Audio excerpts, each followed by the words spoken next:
Soy Fernando Díaz Villanueva, hoy es 8 de julio de 2020 y esto es La Contracrónica.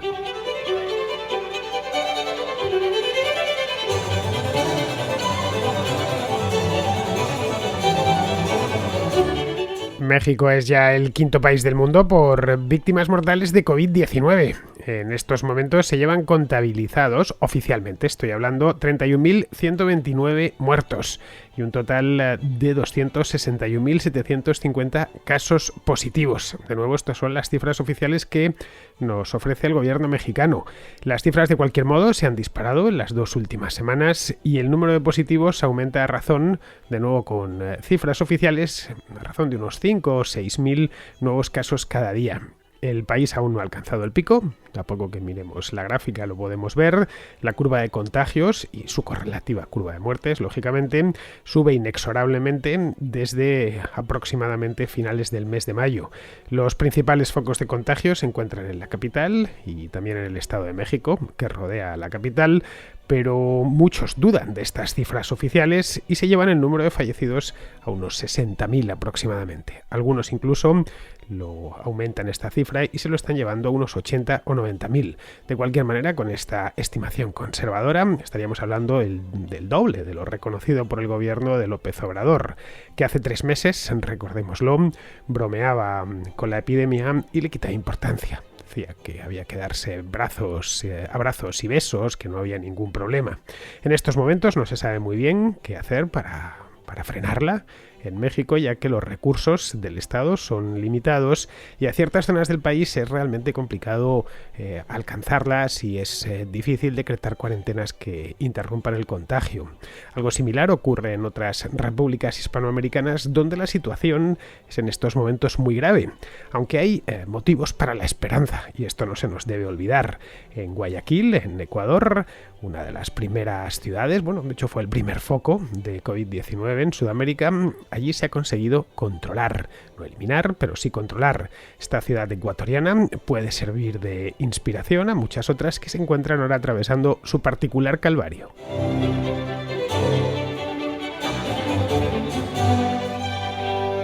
Tal y como se predijo hace unos meses, el coronavirus ha golpeado con gran fuerza a los dos países gigantes de Hispanoamérica, que son Brasil y México.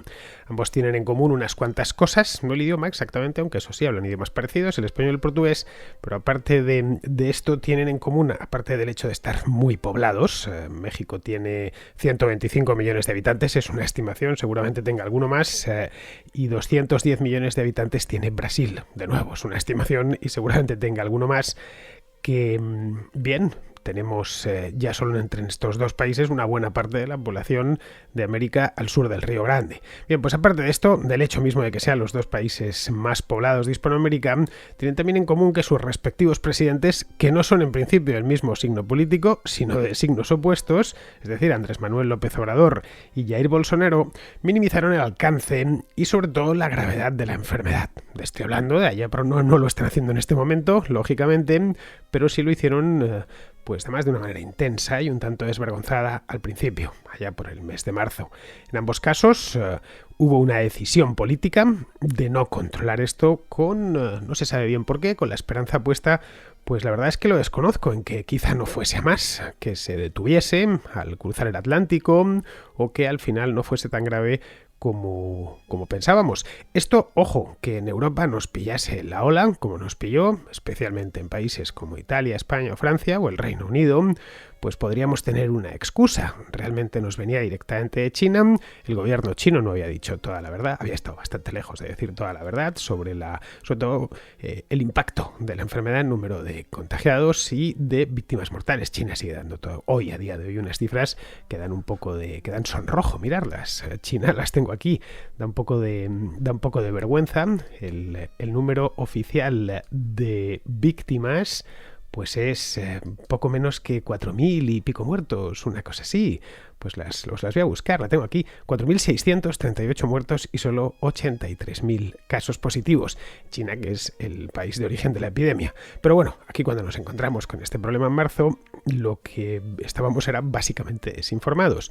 No sucedía lo mismo en América, tanto en el sur como en el norte. Ya sabían perfectamente de lo que era capaz esta enfermedad, cómo se transmitía, la velocidad que lo hacía, etcétera. Prácticamente toda su sintomatología, cómo estaba colapsando las unidades de cuidados intensivos en Milán o en Madrid y cómo tenían que actuar. Es decir, que esa decisión política tomada por López Obrador y por Jair Bolsonaro tuvo, aparte de ser insensata, en algunos puntos se la puede denominar incluso de criminal, porque los riesgos estaban ahí y se estaba viendo, como estaban los hospitales, por ejemplo, sin ir muy lejos, o sin irme yo muy lejos, porque estoy aquí, como estaban los hospitales en Madrid a finales de marzo. Bien, en las ciudades hispanoamericanas pasa lo que pasa, que hay mucha gente, no solo en Ciudad de México, en Río de Janeiro o en Sao Paulo, en casi cualquier ciudad hispanoamericana hay muchísima población. Estos países se urbanizaron a mucha velocidad desde los años 60-70 y hoy tenemos un montón de ciudades con más de 4 y de 5 millones de habitantes. En estas ciudades hay millones de personas que viven hacinadas en asentamientos informales, sin acceso en muchos casos a agua corriente, y así que era cuestión de tiempo que el SARS-CoV-2, que es el nombre del virus que ocasiona la enfermedad, empezase a acampar a sus anchas. Esto ya se sabía en el mes de marzo, se cruzaba los dedos, esperemos que no les pegue tan fuerte, y les ha pegado efectivamente tan fuerte, sobre todo teniendo en cuenta cómo se había contagiado en los países europeos que disponen de mejores sistemas de sanidad y en los que la población no vive tan hacinada, es decir, no hay barrios de favelas en Milán o en Berlín o en París o en la propia Madrid. Por lo tanto, las posibilidades de contagio eran bastante menores. En el momento en que dio el salto a Brasil o dio el salto a México o a Centroamérica, se sabía por dónde iba a ir la cosa. Pero bueno, mientras el foco principal estaba en Europa, y esto fue básicamente los meses de marzo y abril, algunos líderes políticos, como, y no hablo ya de López Obrador, estoy hablando de Daniel Ortega, el presidente de Nicaragua, se permitieron incluso afirmar que esta enfermedad afectaba solo a los ricos. Y no, este virus y todos los virus que en el mundo han sido, no distinguen entre ricos, por los que nos afectan a los seres humanos por lo menos, entre ricos y pobres, entre negros y blancos o entre altos y bajos, o rubios y morenos. Es más, es un virus que se ceba por diferencia de edad, no por diferencia de renta ni diferencia de nacionalidad. No mira el pasaporte. En todo caso, es cierto, es más letal entre gente mayor de 60, 70 años, pero claro, eso no significa en absoluto, y es un falso amigo, una falsa idea, que sea inocuo para los jóvenes. Hay casos, bueno, el otro día moría un actor de Broadway con solo 41 años en los Estados Unidos. Evidentemente el número es menor, la letalidad entre treintañeros o gente de veintitantos es menor, pero aún así no es inocuo. Incluso también para los niños. Han muerto desde bebés hasta niños de corta edad. En el caso de Brasil, lo que tenemos ahora mismo es que el país está registrando un promedio de más de 1.000 muertos diarios. Esto no es de hace una semana, esto es de hace más de un mes, desde finales del mes de mayo. Y los nuevos casos diarios además han ido aumentando poco a poco. Y los nuevos casos diarios en Brasil oscilan entre los 30 y 40.000 cada día que va pasando. Es decir, que esto va a una velocidad de vértigo, teniendo en cuenta la cantidad de huéspedes potenciales que tiene el virus en un país tan poblado, especialmente en la zona costera y sur del país, donde hay muchos millones de personas concentradas y no viviendo en la mejor de las condiciones, como bien sabemos. Esto es la parte que toca a Brasil. En México, con más de 31.000 muertos confirmados oficialmente hablo, la progresión es parecida a la brasileña, pero con el añadido de que hacen frontera con los Estados Unidos. Y aunque hay problemas para cruzar esa frontera, los virus, una cosa nos ha demostrado, es que da igual que la frontera esté cerrada, entornada o entreabierta, al final el virus encuentra el modo de traspasarse, especialmente este virus que es muy contagioso. Bien, hacen frontera, de una frontera de más de 3.000 kilómetros con Estados Unidos, que es un país que en estos momentos también lo está pasando muy mal. Con la diferencia de que es un país mucho más rico y entonces puede luchar contra el coronavirus de una manera más efectiva. Pero bueno, nos encontramos con una situación muy similar, pero vamos, son muchos, como os decía antes, los que en México desconfían de las cifras que está dando el gobierno, las cifras oficiales. Algunas estimaciones bien fundamentadas, doblan esa cantidad. Es decir, de esos 31.000 que está reconociendo el gobierno, pues algunos se están llevando estos 31.000 a aproximadamente más o menos unos 60.000. Ojo, es el doble, es decir, están teniendo un problema de cómputo serio. Ahora mismo son 31.119, como os decía al principio, y estaríamos hablando como mínimo de 60.000 muertos. Otros incluso van más por encima, ¿eh? Esta estimación de los 60.000 es conservadora, porque mucha gente ni siquiera va al hospital cuando se encuentra con los síntomas, por miedo, entre otras cosas, a acelerar el desenlace fatal. Esto de que no concuerden los datos oficiales y los reales no es un caso exclusivo de México. En España, por ejemplo, el gobierno reconoce, creo que son 28.000 víctimas mortales, algo más, y se calcula que las víctimas reales eran entre 43 y 45.000 aproximadamente, tomando los datos de defunciones, tomados del registro, la cantidad de gente que ha muerto en estos meses y las defunciones que ha habido, vamos. Esto es fácil porque es difícil de un muerto queda registrado. Hay un acta de defunción, un certificado de defunción, y eso es un dato fácil de obtener y fácil de trabajar con él. Bien, pues se ha hecho las comparaciones pertinentes con el año 2019 o el año 2018, y el exceso de mortandad nos pone en España, concretamente en esos 45.000 víctimas mortales. Es decir, estaríamos hablando no del doble, pero se acerca bastante al doble. Pues en México nos encontraríamos con algo muy muy similar. El gobierno incluso reconoce que la cifra oficial no es real, seguramente no sea real, solo cuentan los muertos de personas que fueron testadas, más lo han dicho así las autoridades mexicanas. Es decir, solo figuran en ese listado, en esa contabilidad, las personas que han sido previamente testadas, es decir, que han dado positivo y que además han muerto en hospitales. Y se les ha puesto en el certificado de defunción como que la causa de la muerte ha sido COVID-19. Es decir, nadie que haya muerto en su casa y está muriendo en distintas partes de México, mucha gente en su casa, aparece en esta contabilidad oficial. Por lo tanto, ya solo con esto da que pensar. Especialmente a poco que uno se ponga a leer la prensa mexicana, esta prensa de reportajes hechos a pie de calle, en la que las propias víctimas hablan, los familiares de las víctimas. Es decir, que esto de morir en casa no está siendo una excepción. Está siendo algo bastante común en ciertas zonas de México. Y no tanto porque no haya plazas en los hospitales, sino porque muchos procuran evitar ir al hospital cuando se encuentran malos.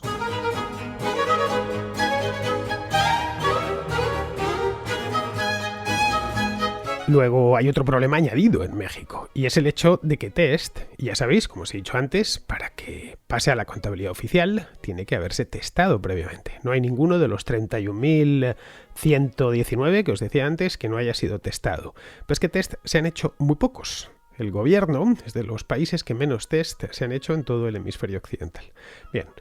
Por lo menos de los grandes países, sin ninguna duda. El gobierno reconoce haber practicado 641.000 test. Bueno, tengo aquí la cifra exacta. 641.142 test. De los dos tipos que hay, pero bueno, ya sabemos que uno es bastante menos fiable. Frente, por ejemplo, tengo aquí más datos, a los 5.600.000 que se han practicado en Italia. Recordemos que Italia tiene la mitad de población aproximadamente que México. Los 10 millones que se han practicado en el Reino Unido, también con aproximadamente la mitad de la población que México, o ya los 38 millones de test que se han practicado en Estados Unidos conforme a los datos oficiales que ellos aportan. Algunos han denunciado en México falta de test, es decir, que no están disponibles estos kits y por lo tanto a las veces que quieren hacerlos pues no pueden. Por lo que algunos en algunos sitios se llegan a racionar. Hay muy poquitos y solo se testan a los que vienen ya en una situación muy grave, casi a las puertas de la muerte, y entonces les testan, aunque sea solo para, una vez se ha producido el desenlace, incluirlos dentro de la contabilidad. Las sospechas de que los datos oficiales son incompletos han llegado incluso, como os decía, al poder, es decir, al Palacio Nacional de Ciudad de México, donde Hugo López-Gatell, que es el subsecretario de Prevención y Promoción de la Salud, además, aparte de eso, es el epidemiólogo jefe del gobierno, es algo así para que los españoles lo entendamos, algo así como el Fernando Simón de México, reconoció que, al menos en Ciudad de México, esto, ojo, dicho por López-Gatell, que al menos en Ciudad de México las defunciones se habrían triplicado sobre los valores promedio. Esto que os decía, el exceso de mortandad. Se habría triplicado, así que no estaríamos hablando. Si esto lo extrapolamos al resto de México, cierto es que la Ciudad de México, la capital, es el foco principal, estaríamos hablando no de 60.000 muertos, sino de 90.000 muertos. Es decir, el triple de lo que reconoce oficialmente el gobierno. Podríamos pensar que, bueno, que es fácil averiguar el número real. Lo que se hizo en España, caray. Se tomó el número de defunciones de los registros, pues sencillo, ese número además es público, se puede consultar por internet incluso, y compararlo con las cifras gubernamentales. Bien, pero es que eso que es fácil en España no es fácil en México, porque en México no es posible mirar esa cifra o consultar esa cifra, por lo menos ahora. Allí el registro no da datos de defunciones hasta el año siguiente. Por lo tanto, tendríamos que esperar pues hasta el mes de, marzo no, hasta el mes de julio del año 2021, un año para que sepamos exactamente, no sé cuándo dará los datos, quizá los dará en enero, y en ese caso pues se podrá hacer, pero con todas tendríamos que esperar tranquilamente 6 meses. El Wall Street Journal hizo una prueba. Unos periódicos se están poniendo en esto a falta de datos o con datos oficiales que todo el mundo descuenta que no son reales, pues se puso el Wall Street Journal a hacer una prueba por su cuenta, tomó una muestra de 105 certificados de defunción de Ciudad de México y descubrió con esta muestra de 105 que en 52 de ellos figuraba la COVID como causa posible. Ojo, no real, causa posible, es decir, que directamente ni les habían testado de muerte. Por la sintomatología, el médico cuando rellenó el certificado de defunción, bien, este tipo se ha muerto pues de una neumonía o lo que sea, probablemente sea de COVID, pero no lo sé porque no lo hemos testado. Solo 4 de estos 105 confirmaban la COVID como causa inequívoca. Es decir, que esos 4 eran los únicos que habían testado, se habían muerto por, evidentemente, pues de lo que se muere la gente de esta enfermedad, básicamente por pura asfixia, y ya está.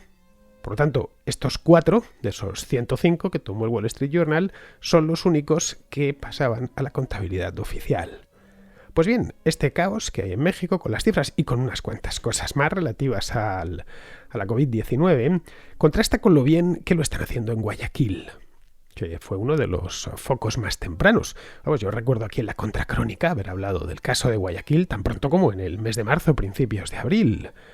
Creo que todos recordamos aquellas espantosas imágenes a principios de abril, cuando algunas calles de la ciudad se llenaron de cadáveres metidos en bolsas de plástico, porque, no por maldad evidentemente, sino porque los servicios funerarios de la ciudad no daban abasto. Una situación sacada de algún anillo del infierno de Dante. Bien, esto era como estaba Guayaquil durante la primera semana de abril. Fue la primera ciudad de toda Hispanoamérica en ser golpeada de manera grave por la COVID-19 y también la primera ha sido, y esto es una buena noticia, en poner la enfermedad bajo control. No eliminarla por completo, porque sigue habiendo casos activos, tanto en la propia Guayaquil como en el resto de Ecuador. Ya os decía el otro día aquí que esto todavía estamos en la primera ola y todo lo más que podemos hacer es contenerla en la medida de nuestras posibilidades, y posibilidades tenemos, pero vamos, que en Ecuador actualmente sigue habiendo, ahí se han detectado un total de 62.000 casos y sigue habiendo, según datos del gobierno, 28.687. Bien. Las víctimas, han muerto un total de 4.800 personas, casi todas, por lo menos en Guayaquil, fueron al principio. Hoy se siguen registrando alguna víctima mortal, pero ya son muy pocas en comparación con lo que había en el mes de abril.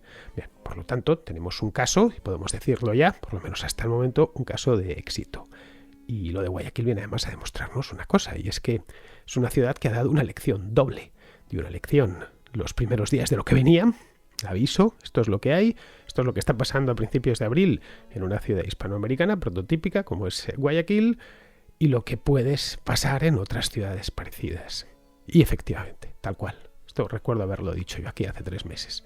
Bien, pues ahora nos está dando otra lección, y es de esto salir propiamente no hasta que no tengamos un antiviral o una vacuna, pero sí al menos se la puede combatir. El éxito se ha debido, no a la medicina, porque no hay fármacos que puedan combatir esto, se ha debido a la inteligencia, a un tipo llamado Héctor Hugo, que empezó a hacer mapas de seguimiento de los contagios. Tomó datos del Ministerio de Salud de Ecuador para obtener las direcciones de los pacientes ingresados con problemas respiratorios, lógicamente, que eran los que le interesaban, y ahí lo que se encontró, de manera un tanto accidental, fue con un registro de llamadas al número de emergencias, el 911, que es el número de emergencias en el Ecuador, a través del cual, de este registro de llamadas, pudo llevarse ese registro un mapa, pudo mapearlo. y ahí vio dónde estaban las solicitudes de recogida de cadáveres y de solicitudes de auxilio, es decir, de auxilio a enfermos que pedían una ambulancia. Bien, todos estos datos los fue mapeando uno tras otro, fue incorporando información, datos que estaban presentes, que no, lo único que hizo fue ordenarlos e interpretarlos. Y una vez localizados todos los focos que había dentro de la ciudad de Guayaquil, pues a esos focos los pusieron bajo vigilancia intensiva y en una cuarentena estricta. Ya está, lo aislaron. Lo aislaron y los pusieron, si alguien necesitaba, en lugar de esperar que el tipo saliese de casa para ir al hospital y se muriese por el camino, como hubo casos, pues llevar, entre comillas, el hospital a su casa, por lo menos el médico. El foco principal de Guayaquil, o los focos principales, estaban, bueno, como era de esperar, en las zonas más pobres y más hacinadas de la ciudad, en las que el virus, eso no hay que ser muy listo para adivinarlo, pues salta con gran facilidad de huésped en huésped. Bien, pues allí mismo se centraron los servicios sanitarios, entregaron mascarillas a los habitantes, también instruyeron a la población, que era importante. Caray, tuvieron que instruir a la población de París o de Londres como para no instruir a la población de un barrio pobre de Guayaquil. Los conocimientos de virología de la población general, da igual que sea en el mundo desarrollado o subdesarrollado, son exactamente los mismos. No sabemos mucho de esto y aquí hicieron un buen trabajo. Les enseñaron las normas básicas de higiene, también las de distanciamiento social, es decir, la manera en la que se transmitía el virus, el cuidado que había que tener con las manos y con tocar cosas y luego llevarse la mano a la cara, cómo había que lavárselas, cómo había que procurar evitar salir de casa para romper esa misma cadena de contagio.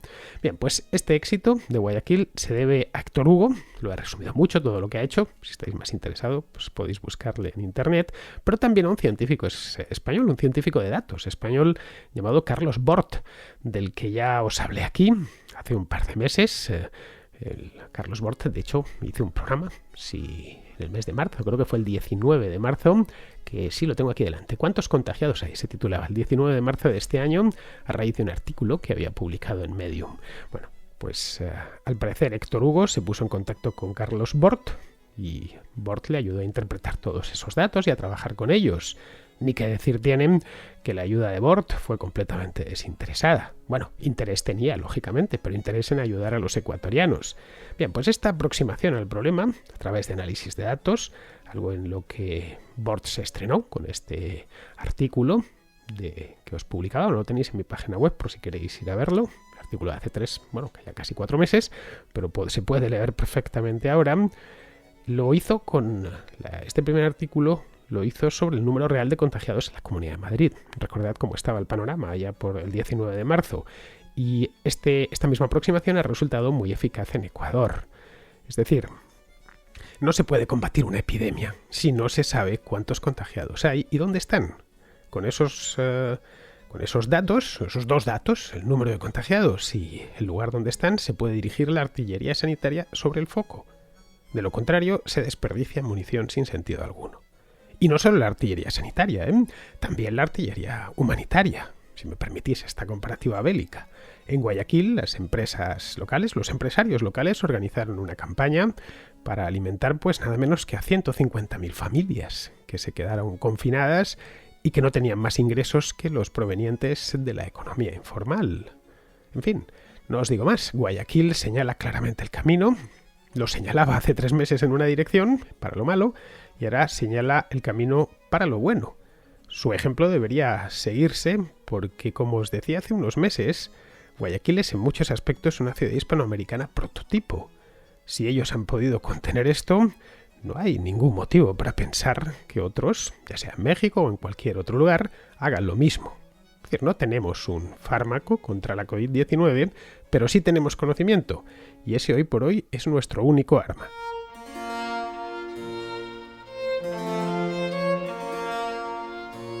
Vamos con la contrarréplica. Empezamos con Alberto de México, que nos comenta la visita de López Obrador a Estados Unidos, que empezó ayer por la noche. Para comentar un tema que en mi país ha estado levantando muchas ámpulas en recientes días y por supuesto ha generado millones de opiniones encontradas.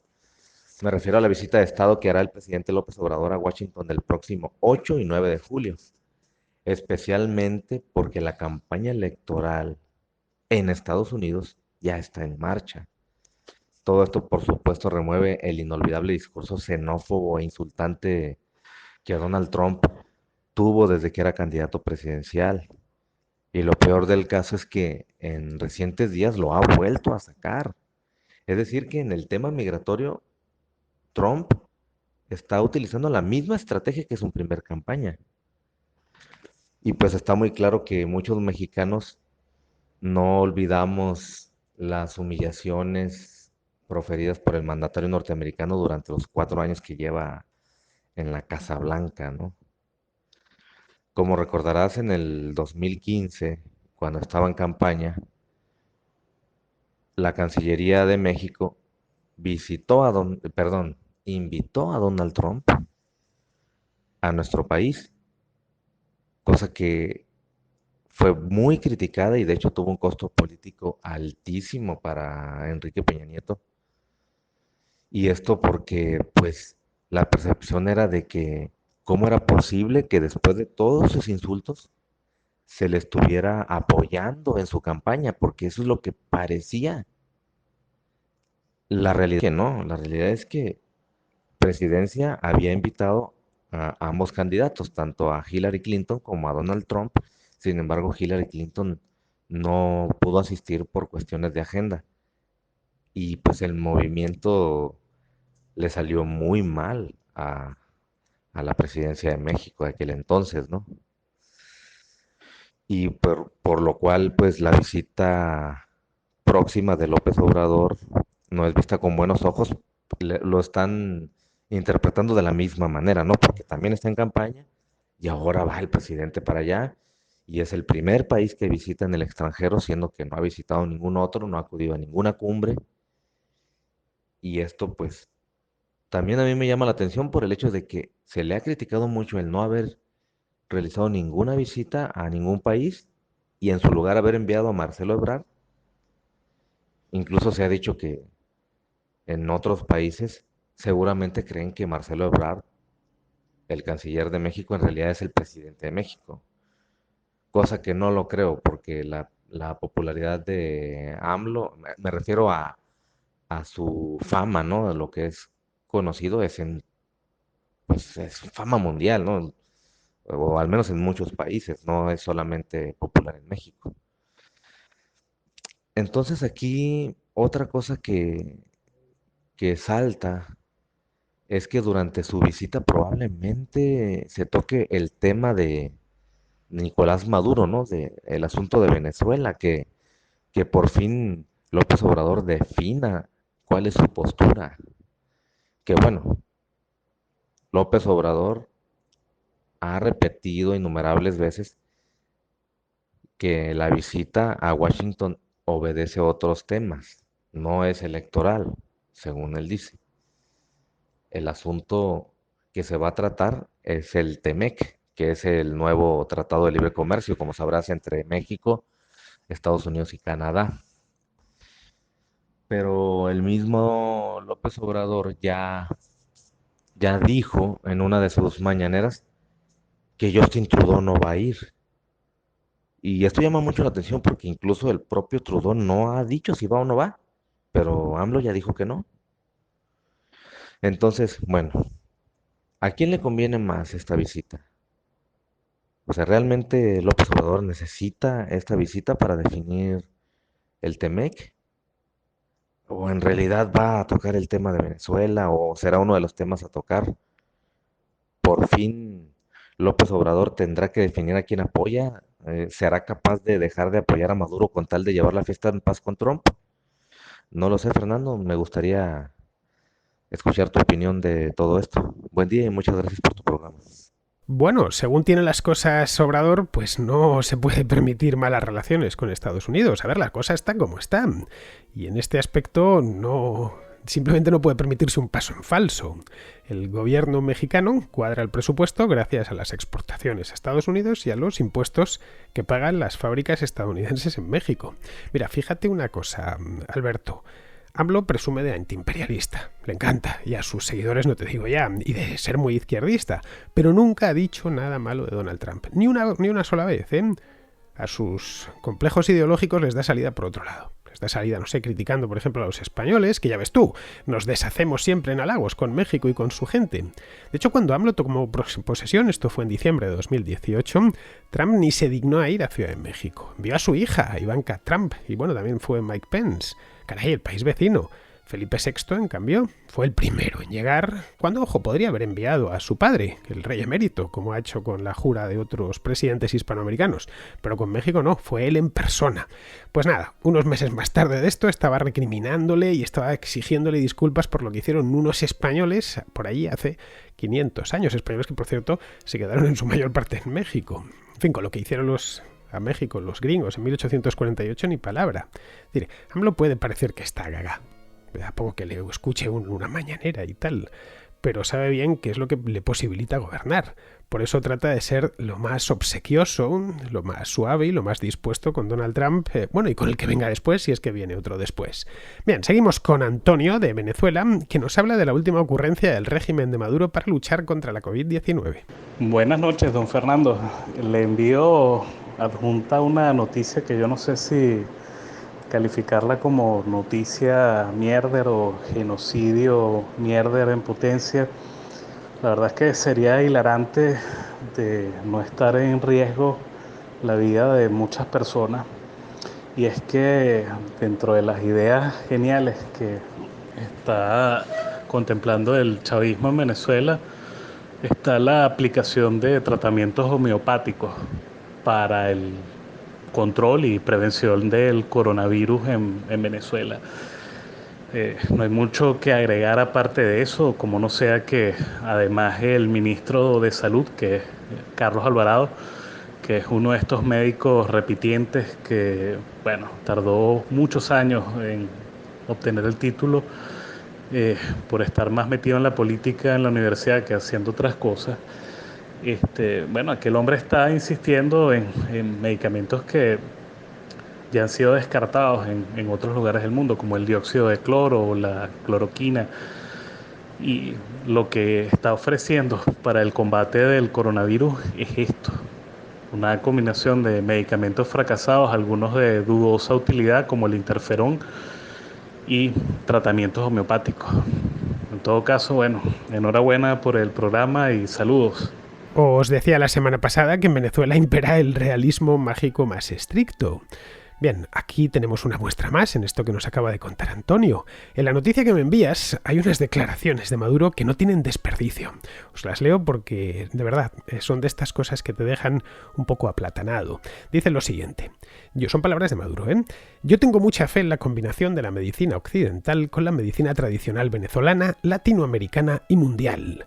Los chinos lo hicieron perfecto. China tiene una medicina de 5.000 años, de combinaciones de hierbas, plantas, etc. Estuve viendo un reportaje muy bueno en la televisión china, en la CCTV, sobre la combinación de los tratamientos de la medicina llamada alopática con la medicina milenaria tradicional. En el caso nuestro, la medicina tradicional de raíz indígena y africana. En fin, yo creo que es algo tan gráfico que se comenta por sí solo. En Cuba, por cierto, esto no es cosa privativa de Venezuela, en Cuba también están con el mismo tema. Evidentemente nadie les puede pedir cuentas porque son dictaduras, por eso hacen estas cosas porque se saben completamente impunes. Bien, vamos ahora con Miguel, que nos hace una reflexión sobre el acto de recuerdo a las víctimas del COVID-19 que será la próxima semana. Bien, me gustaría un poco reflexionar y compartir contigo y con los contraescuchas de tu estupendo programa el hecho de que el 16 de julio va a haber un acto, creo, en recuerdo a las víctimas, a los sanitarios, y yo personalmente creo que va a ser, no digo que sea un fracaso, pero no es el mejor momento, porque se vea por donde se vea, ese acto simplemente es el reconocimiento de un gobierno inútil, incapaz de defender a los españoles y de evitar esa cantidad de muertes, simplemente habiendo tomado decisiones justo una semana antes. Ahora se comenta de que no hay la misa de Estado. Bueno, a mí eso me da igual, para ir a estos sitios hay que ir con el corazón también, ¿no? Pero yo creo con sinceridad que tanto el gobierno no se va a sentir nada cómodo. Ahí no vamos a celebrar o a recordar españoles, compatriotas muertos por circunstancias de un ataque terrorista o de algo que ha ocurrido que... No, vamos a celebrar, bueno, no celebramos nada, simplemente vamos a recordar algo que es evidente, es un gobierno que no ha sabido defender a los españoles, y que no, y punto, no hay más.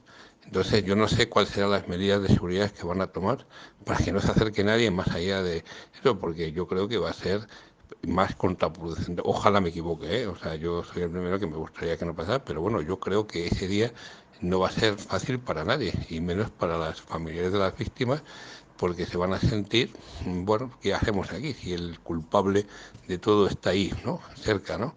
Y se va, y sí que, y punto. Bueno, sin más, no quisiera enrollarme más y a ver, yo sinceramente no es que me preocupe, pero sí que creo que no sería lo ideal no hacer ningún homenaje, vamos, no, para evitar más desunión, ¿no? Gracias, Fernando. Bueno, Miguel, yo creo que no está de más homenajear a las víctimas. Ahora bien, esto es fácil de leer en clave política, pero vamos, no creo que ese día sea el momento de organizar ninguna manifestación ni ninguna protesta. Caray, cada cosa en su momento. Las víctimas se merecen nuestro recuerdo y también que exijamos las responsabilidades oportunas. Pero vamos, no es lo más, o no creo yo que sea lo más adecuado hacerlo el mismo día, a la misma hora. Son dos cosas diferentes y así deben de ser tratadas. Bien, continuamos con Alberto, que nos habla del sindicato este que ha anunciado Vox. Buenas, Fernando, te mando este audio porque he escuchado una noticia, bueno, he leído en Twitter una noticia que todo el team facha Corea y Alaba de Vox que ha creado un sindicato patriota. Y claro, a mí esto como liberal me da cierto reparo, ¿no? Porque, bueno, yo a priori no estaría en contra de los sindicatos si son organizaciones voluntarias y privadas que no están o sea, que no reciben dinero público y por lo tanto no están a sueldo del Estado o del poder. Pero claro, si se crea un sindicato, por mucho que sea un sindicato de derechas, si recibe dinero público va a estar afín al poder de derechas, va a ser un sindicato subyugado a Vox. Entonces simplemente los sindicatos cambian de dueño, entonces tampoco veo mucha diferencia. Y encima con el giro social que ha tomado de repente Vox, que bueno, Espinosa Montero salió diciendo que Vox no era de derecha, sino que era una alternativa social y patriota. Pues, joder, con todo esto del patriotismo, del nacionalismo que tiene Vox muy marcado, y si ahora se quieren dedicar a abrir sindicatos, me recuerda, y ya que eran socialdemócratas, pues me recuerda mucho a la Falange, ¿no? Que son nacionalsindicalistas, que es una manera de llamarse socialistas, pero sin toda la percepción negativa de la idea socialista que se puede marcar en la gente de derechas. Entonces, simplemente, ¿qué opinión te merece esta noticia? Si crees que Vox se está haciendo fuerte en el socialismo, en la socialdemocracia, o bueno, ¿qué opinas? Muchas gracias por tu atención y muchas gracias por tu programa, que lo escucho cada mañana. Bueno, esto del sindicato de Vox viene a confirmar su reorientación estratégica, nada más. Es decir, ven que el PP, esto a las encuestas me remito, ven que el PP se está refortaleciendo y está recuperando voto que se le había ido ahí y necesitan nuevos caladeros para mantenerse. Es normal, es decir, quieren seguir manteniendo sus escaños y el partido existiendo. Bien, uno de esos nuevos caladeros de votos puede ser este del llamado socialpatriotismo, que Vox viene acariciándolo desde hace bastante tiempo. Es algo esto del socialpatriotismo, evidentemente a los que somos liberales no nos gusta nada. A ti no te gusta, pero a mí tampoco, pero bueno, esto es al margen. Yo me limito a hacer análisis político y tratar de entender por qué esta gente hace lo que hace, no solo esto, sino todos los políticos.